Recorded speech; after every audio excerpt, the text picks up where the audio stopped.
nga kami ng iyong kapayapaan. Ilayo kami sa mga taong nag-iisip ng kasamaan.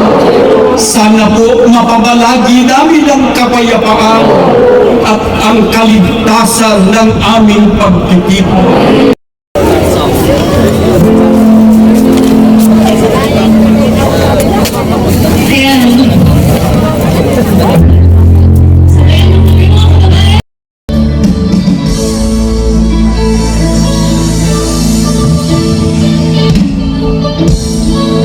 And now for our second song. Kung alam na alam nito. Kaya mga kababayan, sabayan niyo kami. This song is called Your Song.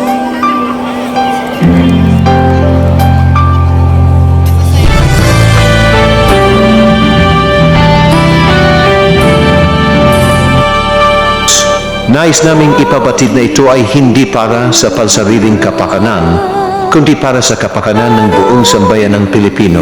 Ang pagkilos na ito ay hindi relihiyosong advokasya, sapagkat ito ay isang usaping moral. Kami ay mga Pilipinong naghahanap ng hustisya at pagbabago laban sa patuloy na lumalalang korupsyon sa ating bansa.